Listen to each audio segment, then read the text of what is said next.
All right, I'm Connor Ferguson. This is always race day. This is Infield Beers, and this is the winner of the 21st Knoxville Late Model Nationals, Hudson O'Neal.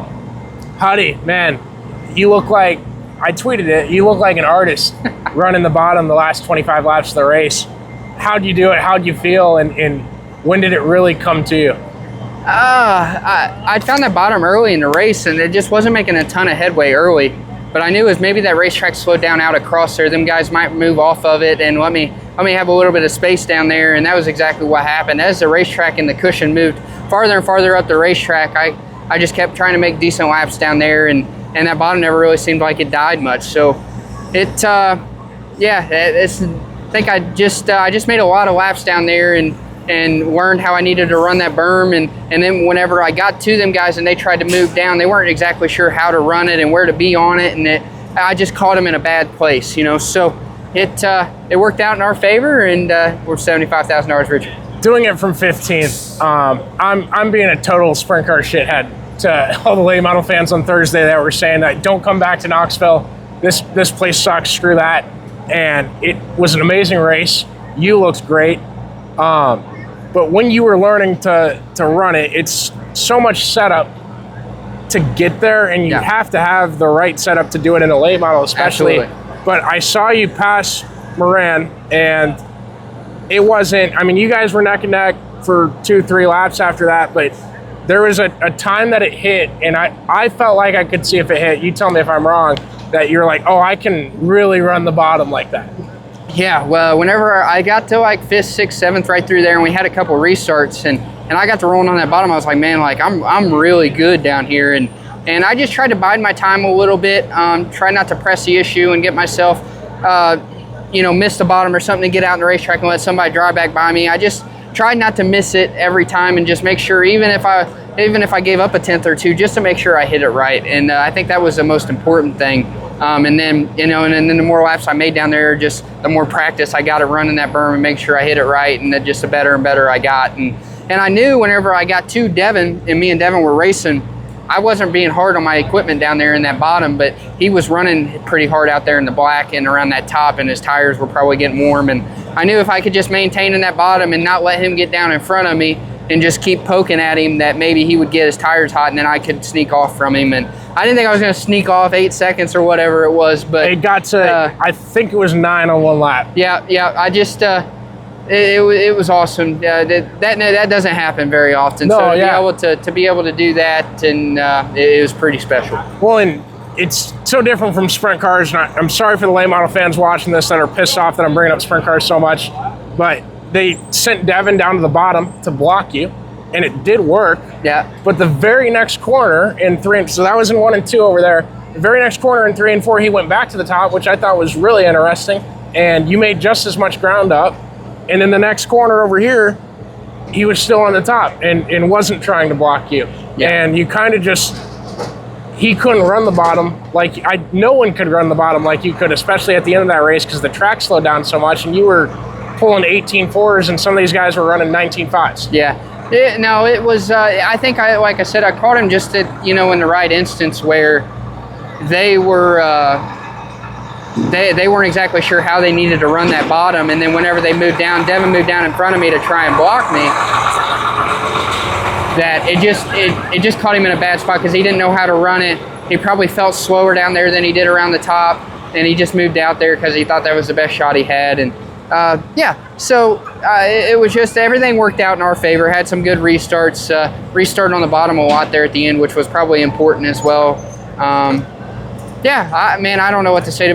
To go from flipping on Thursday and destroying a race car, having some bad luck last night, and then being able to come from 15th and win is just, man, it's so cool. And what an awesome weekend. This is a weekend we'll talk about probably forever, that we flipped on Thursday, had some bad luck, and then was able to come from the back and win it.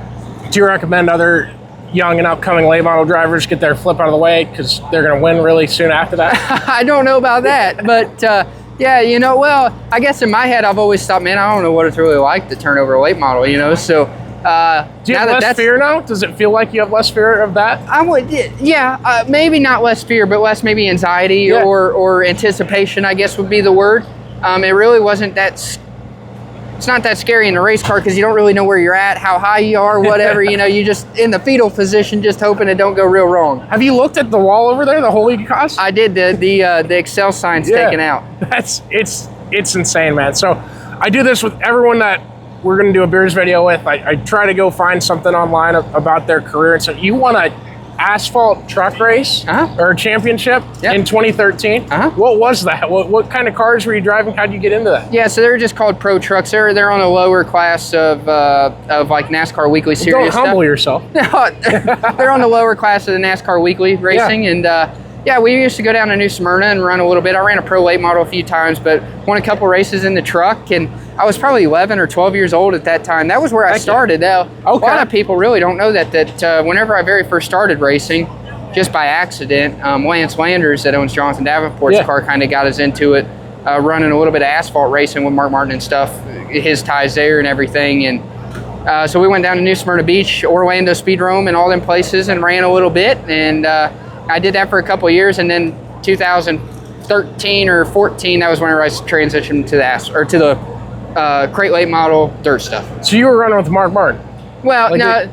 So he had ties with Mark Martin. Lance Landers owns all Mark Martin's dealerships. So that was the ties and how the asphalt racing kind of came about. You know what I mean? Because for me and my dad, the only thing my dad, my grandpa, my family ever been around is just dirt racing. So it was kind of odd that I went over and did this asphalt stuff for a little bit. But it was cool to be around it all, and made a lot of great friendships that'll last a lifetime. I was going to have to ask you about Mark Martin's Cracker of the Year award, but if you're not buddies, I get it. I don't really, I know Mark a little bit. I don't really, we're not very, I guess, close friends or anything like that. But yeah, I enjoy it whenever I get to talk to him, just once in a great while. So 75 grand, your second highest paying one of your career. What's it mean that Knoxville bumped this purse up, and the track you guys got Friday and Saturday especially, and everything around here?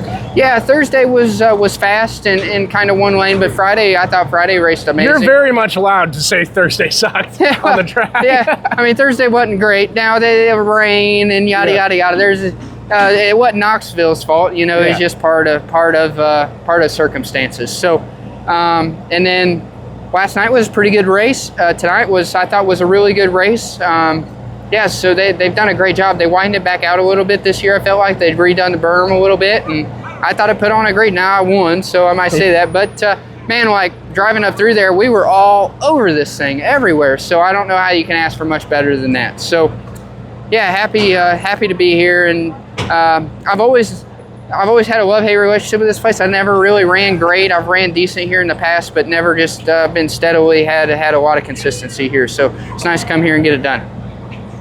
We're rolling, brother. Yep. I'll see you in just a second. I'm about done. You gotta go look up my man. Yeah. We're hitting the road. Okay. All right. We'll keep it quick. A couple years, you've had a couple teams that you've raced for and changed seats and stuff. You kind of, I wanted to ask you this for the longest time, and I want to save it for one of these videos. You kind of became a villain in late model racing for about a month. I did. What was that like? Did you embrace it? Did you like it?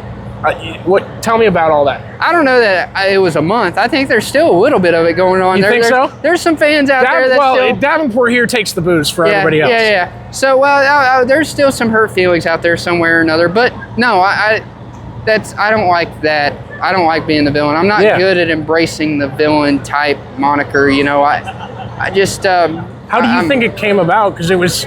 To me, it felt like he's just going to a different team. Yeah, I think a lot of it was from me and Todd Burns, SSI Motorsports. We've been like family, the whole time. And then whenever I quit Rocket, he gave me a rig to use and stuff, and then I think it just kind of got lost in translation through there. You know what I mean?